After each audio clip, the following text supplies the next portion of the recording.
त्या वाढदिवसानिमित्त मंडळगड राष्ट्रवादी काँग्रेस पक्षाच्या वतीने सत्कार व सन्मान सोहळा त्या सोहळ्याला उपस्थित राज्याच्या महिला व बाल कल्याण राज्याच्या मंत्री आदरणीय आदिताई तटकरे, व्यासपीठावर उपस्थित संदीपजी राजपुरे, महिला अध्यक्ष रामनाताई बोत्रे, रमाताई भेडवते, भाईसाहेब पोचुरे, अजय शेठ बिरबटकर, मोहनजी मुळे, दळवी साहेब या ठिकाणी विशेष उपस्थित असतात.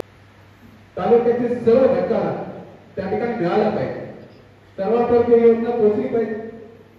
ज्या विचारधारेने ती योजना त्या ठिकाणी महायुतीने जाहीर केली त्यामध्ये सर्व महिलांना असेल, त्या ठिकाणी विविध क्षेत्रात शिक्षण क्षेत्रातील काही योजना त्या ठिकाणी जाहीर झाल्या, त्या विद्यार्थ्यांना असेल, अशा सर्व घटकांमध्ये योजना त्या ठिकाणी पोहोचल्या पाहिजे. राष्ट्रीय अध्यक्ष आपल्या राज्याचे लाडके उपमुख्यमंत्री अजितदादा पवार यांच्या वाढदिवसाच्या निमित्ताने जनविश्वास सप्ताहाचे आयोजन केलेले आहे आणि आज या सप्ताहाच्या अंतर्गत नारी सन्मान सोहळा आणि या सोहळ्याच्या निमित्ताने उपस्थित असणाऱ्या जिल्ह्याच्या महिलाच्या अध्यक्षा शांताताई असतील, समावेश उपस्थित संदीपजी असतील, अजय बिरबटकर, रमाताई, त्याचबरोबर भाईसाहेब आहेत, मुजफ्फर आहे, निरोगी उज्ज्वल आणि यशस्वी आयुष्याच्या शुभेच्छा देते आणि येणारे हे वर्ष मग सर्वांसाठीच अधिकमय जावो अशी या निमित्ताने प्रार्थना करते. पक्षाच्या संघटनेच्या सर्व पदाधिकाऱ्यांचे मी मनापासूनचे रूप व्यक्त करते की आपल्या नेतृत्वाचा वाढदिवस साजरा करत असताना आज आपण नारी सन्मान सारखा उत्कृष्ट हा कार्यक्रम आयोजित केला आणि खऱ्या अर्थानं ज्या आपल्या समाजामध्ये उल्लेखनीय काम करत आहेत अशा सर्व मंडळींचा आपण या निमित्ताने संचार घेतलेला आहे. मी काही दिवसांपूर्वीच निवडणुकीच्या प्रचारातच म्हणून या हॉलमध्ये येऊन गेली तेव्हा आमचा कार्यक्रम हा जिथं आता काम सुरू आहे ते खालच्या हॉलमध्ये सुरू होता. काल परवा 2-3 दिवस पाऊस इतका होता, गेला आठवडाभर जर आपण बघितलं तर शाळेला सुट्टी किंवा रेड अलर्ट, येलो अलर्ट किंवा नदीच्या पात्रता वाढण्याची सूचना ही सातत्याने आपल्याला मिळत आहे आणि आम्हाला खरं तर कालपर्यंत थोडी शंका वाटत होती की आजचा हा कार्यक्रम कसा होणार, कारण 2-3 दिवसापासून आम्ही सुद्धा आमच्या क्षेत्रामध्ये मतदारसंघामध्ये असेल, तालुक्यामध्ये असेल, बऱ्याच ठिकाणी पाणी साचलेलं असल्यामुळे तिथे आम्ही स्थानिकांना भेट देऊन त्यांना जी काही शासनाच्या वतीने मदत कार्य आहे ती करत होतो.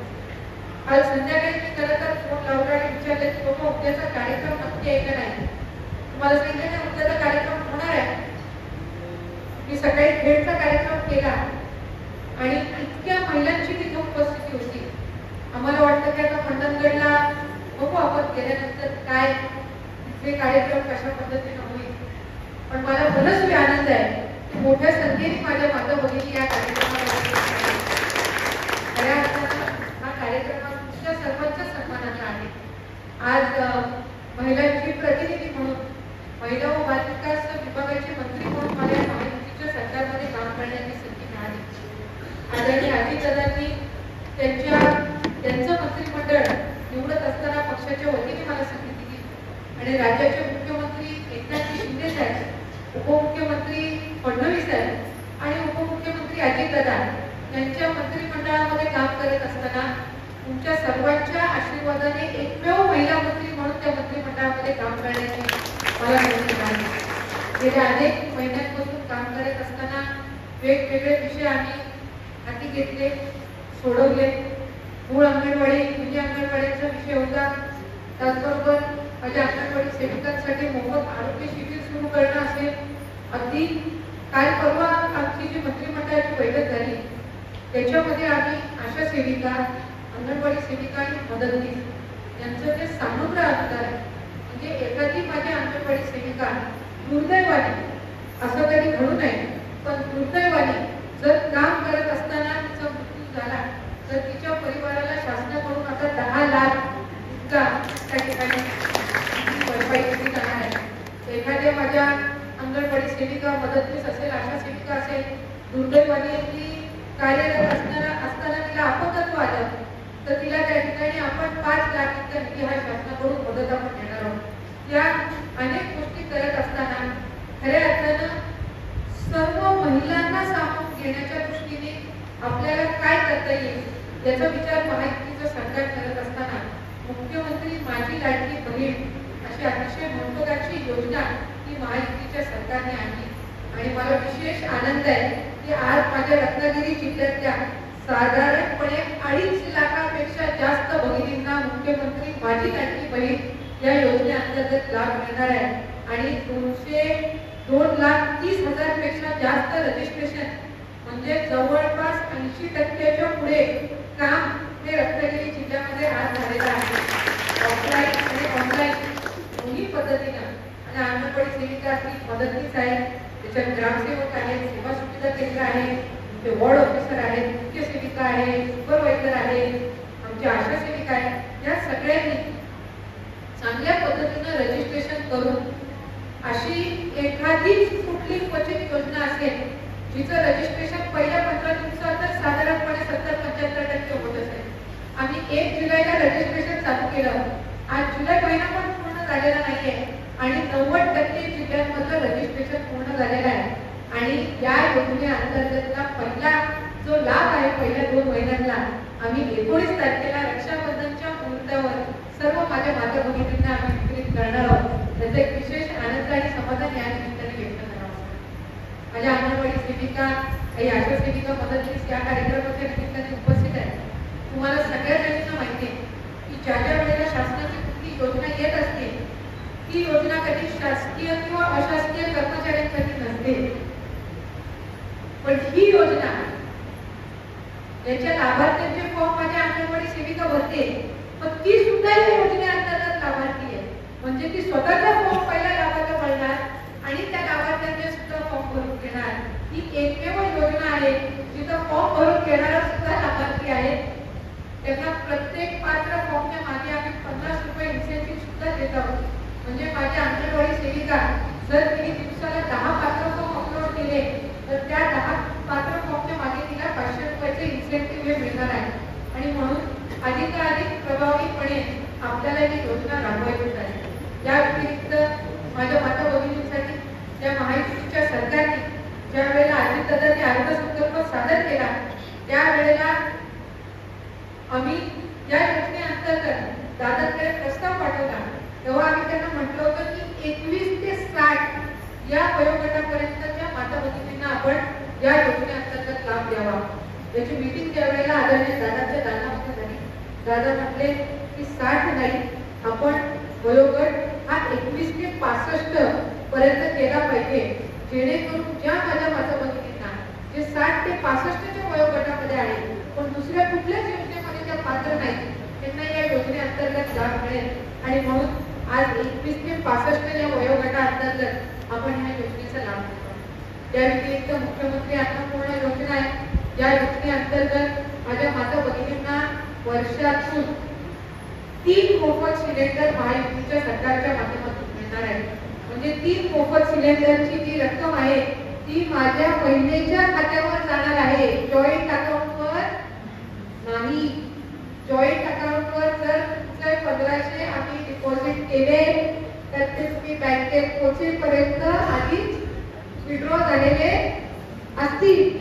त्याच्यामुळे तुमचं स्वतःचं खातं असावं. याचं उद्दिष्ट असंच आहे की खऱ्या अर्थानं शासनाच्या योजनेचा लाभ हा तुम्हाला मिळाला पाहिजे आणि हा निधी किंवा हा जो लाभ शासनाकडनं येतो हा कसा खर्च करायचा हा अधिकार फक्त आणि फक्त माझ्या माता भगिनींचा असावा. हे उद्दिष्ट साधून आम्ही तुमचं स्वतःचं अकाउंट असावं हे त्या ठिकाणी निकष आपण लावलेले आहे. आज तुमच्या सगळ्या जणांचा सन्मान होतोय. बचत गटामध्ये जे उत्कृष्ट काम करतात त्यांचा सन्मान होतोय. आज उमेद अंतर्गत जे बचत गट आहेत यांचा फिरता निधी पहिला 15,000 होता, तो आता 30,000 झालेला आहे. CRPचं मानधन 3,000 होतं, ते आता 6,000 झालेलं आहे. आम्ही अधिकाधिक बचत गटांना चालना देण्याच्या दृष्टिकोनातून या ठिकाणी काम करत आहोत. मला आठवतंय मी निवडणुकीच्या प्रचाराला त्यावेळेला आलेली होती. त्यावेळेला मंडणगड तालुक्यातीलच काही बचत गटातील महिला आम्हाला भेटल्या होत्या आणि त्या म्हटल्या होत्या की आम्ही खूप चांगले प्रोडक्ट्स बनवतो पण आम्हाला तुम्ही मार्केट काहीतरी उपलब्ध करून द्या किंवा आम्हाला विक्री केंद्र तुम्ही उपलब्ध करून द्या. मी या ठिकाणी माझ्या सर्व व्यासपीठावर बसलेले असलेले पदाधिकारी लोकप्रतिनिधी आपल्याला माझी विनंती आहे की आपण त्या ठिकाणी मंडणगड तालुक्यात किंवा शहराच्या ठिकाणी जागा निश्चित करावी. त्या बचत गटांच्या केंद्रांसाठी स्टॉलसाठी लागणारा निधी आपण त्या निमित्ताने उपलब्ध करून देऊ. मंडणगड, खेड, दापोली या तालुक्यामध्ये पर्यटक मोठ्या प्रमाणात आहे आणि एखादा पर्यटक ज्या वेळेला येतो त्यावेळेला त्याला आवड काय असते की कोकणातला काहीतरी खाद्यपदार्थ मी जाताना सोबत घेऊन जावा आणि म्हणूनच बचत गटांना अधिकाधिक वाव हा निश्चितपणाने आपण त्या निमित्ताने करू शकतो. आम्ही यंदाच्या वर्षीपासून एक नवीन उपक्रम चालू केला जो माझ्या बचत गटांना निश्चितपणाने चालना देणार आहे. जिल्हा परिषदेच्या शाळांना आपण दरवर्षी गणवेश देत असतो. आम्ही यंदाच्या वर्षीपासून शालेय शिक्षण विभागाने पुढाकार घेतला. आम्ही महिला व बाल विकास विभागाने त्यांच्यासोबत करार केला आणि यंदाच्या वर्षीपासून शालेय शाळांमध्ये जिल्हा परिषदच्या शाळांमध्ये जो शालेय गणवेश दिला जातो तो माझ्या मागीलच्या बचत गटातील महिला शिवून देतात आणि साधारणपणे प्रत्येक जिल्ह्यामध्ये 1.5 ते 2 लाख युनिफॉर्म गणवेश जे लागतात ते यंदाच्या वर्षीपासून माझ्या बचत गटातील महिलांनी शिवून दिलेले आहेत. याचा सुद्धा आवर्जून मला या कार्यक्रमाच्या निमित्ताने उल्लेख आहे. या सगळ्या गोष्टी तुम्हाला सांगण्यामागचं उद्दिष्ट एवढंच आहे की ह्या ज्या सगळ्या योजना येतात त्या तुम्हाला सक्षम करण्याच्या दृष्टीने येतात. आज माझ्या अंगणवाडी सेविका, आशा सेविका, मदतनीस, बचत गटाच्या सर्व प्रतिनिधी वेगवेगळ्या त्यांच्या परीने त्या काम करत असतात. पण शासन म्हणून ज्या वेळेला आम्ही एखादी योजना आणतो त्याचं उद्दिष्ट इतकंच असतं की अधिकाधिक माझ्या माता भगिनींनी त्या योजनेचा लाभ घ्यावा. आज मुख्यमंत्री माझी लाडकी बहीण या योजनेअंतर्गत राज्यातल्या 2.5 कोटी महिलांना लाभ होणार आहे. 2.5 कोटी. आजपर्यंत इतकी मोठी योजना ही कुठल्याही शासनाने आणलेली नाही. आपली लोकसंख्या आहे 12.5 कोटी. 12.5 कोटीपैकी 49% महिला म्हणजे 5.5-6 कोटी पर्यंत महिला येतात आणि त्यातल्या 50% म्हणजे 2.5 कोटी महिलांना आज आपण या योजनेअंतर्गत लाभ देत आहोत. म्हणजे प्रत्येक जिल्ह्यातील किमान 2.5 लाख कुटुंबांपर्यंत या योजनेच्या माध्यमातून आपण लाभ देण्याचं उद्दिष्ट ठेवलेलं आहे. त्यामुळे तुम्ही ज्या वेळेला रक्षाबंधन यंदाची साजरी कराल त्यावेळेला मुख्यमंत्री हे तुमचे थोरले बंधू, उपमुख्यमंत्री हे तुमचे थोरले बंधू आणि दुसरे उपमुख्यमंत्री हे तुमचे थोरले बंधू हे यंदाच्या वर्षीपासून तुम्हाला ओवाळणी देणार आहे. त्यामुळे या राज्यातील माता भगिनींच्या रक्षणाची आणि खऱ्या अर्थानं त्यांना सक्षम करण्याची जबाबदारी तुम्ही महायुतीच्या सरकारने घेतलेली आहे. त्यामुळे कदाचित त्यावेळेला तुम्ही ज्या वेळेला सख्या भावाला राखी बांधाल त्यावेळेला तो भाऊ बोलेल की तू आता मुख्यमंत्र्याची बहीण आहे त्याच्यामुळे मी तुला ओवाळण्याची काय करत आहे, उलट तूच मला काहीतरी गिफ्ट दे असं कदाचित मागण्याची शक्यता आहे. पण मला एका गोष्टीचा आनंद आहे की जी गरीब कुटुंबातील माझी माता भगिनी इतर वेळेला भावाला, पतीला, सासू सासऱ्यांना किंवा आई वडिलांना एखादी वस्तू किंवा आपल्या लेकरासाठी एखादी वस्तू ज्या वेळेला घ्यायची असते त्यावेळेला तिला 6-7 महिने बचत करावी लागते. खऱ्या अर्थानं खर्चांना तिला थोडे वाचून जमा करावे लागतात. आम्हाला एका गोष्टीचं समाधान आहे की दर महिन्याला एक ठराविक रक्कम तिच्या अकाउंटला जाणार आहे आणि त्याचा वापर कशा पद्धतीने करायचा हा अधिकार त्या माझ्या माता भगिनीचा असणार आहे. त्याचा निश्चितपणाने आम्हाला सगळ्यांना आनंद आहे. आज तुमच्या सगळ्यांचा सत्कार करत असताना दादांच्या वाढदिवसाच्या निमित्ताने आपण हा कार्यक्रम घेतला. मला खऱ्या अर्थानं मनस्वी आनंद आहे की ज्या आमच्या नेतृत्वाने आम्हाला ताकद दिली, मला महिलांचं प्रतिनिधित्व मंत्रिमंडळामध्ये करण्याची संधी दिली, त्यांच्या वाढदिवसाच्या निमित्ताने आज आपण हा कार्यक्रम आयोजित केला. आज माझ्या अंगणवाडी सेविका, मदतनीस आहेत, यांची पेन्शन आहे, यांच्या ग्रॅज्युएटी आहे, याचे सुद्धा प्रस्ताव आम्ही शासनापर्यंत नेत आहोत आणि त्याला सुद्धा सकारात्मक प्रतिसाद या महाराष्ट्राच्या सरकारच्या वतीनं मिळणार आहे. याचा सुद्धा मी कार्यक्रमाच्या निमित्ताने आवाज उल्लेख करते. पण खऱ्या अर्थानं अनेक जण तुम्हाला वेगवेगळ्या भूलथापा देण्याचा प्रयत्न करतील, पण या भूलथापांना बळी न पडता तुम्ही अधिकाधिक या योजनांचा लाभ घेण्याच्या दृष्टिकोनातून शासनाच्या अंतर्गत ज्या ज्या काही यंत्रणा आहेत त्याच्यामध्ये आपली नोंदणी करून घ्यावी.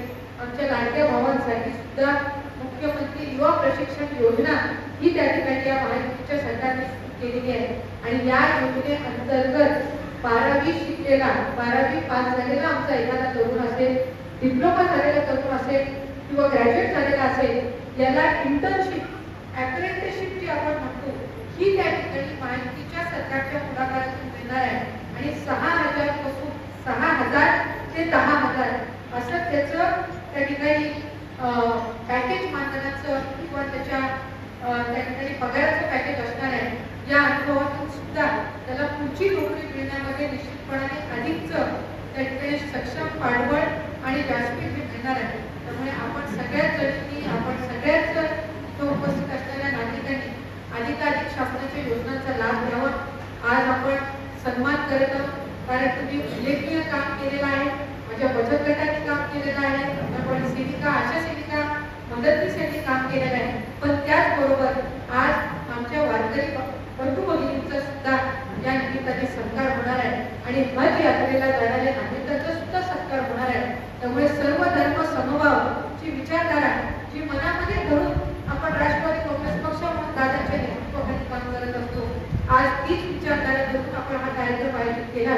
मी आयोजकांचे या निमित्ताने मनापासून निरोप व्यक्त करते.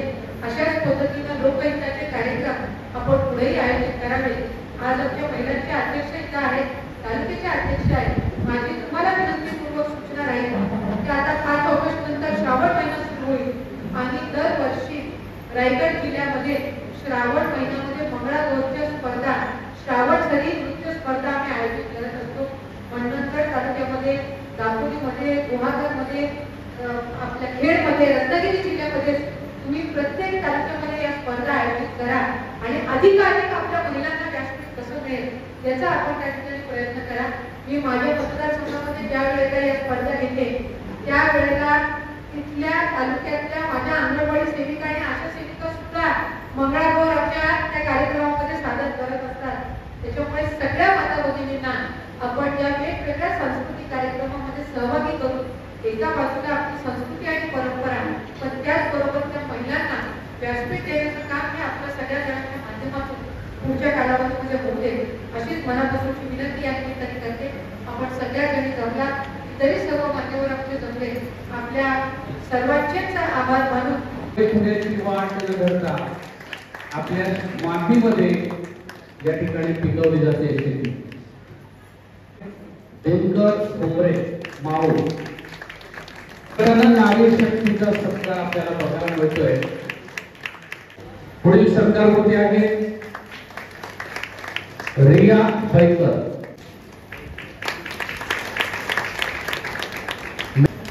सीमा एलवे,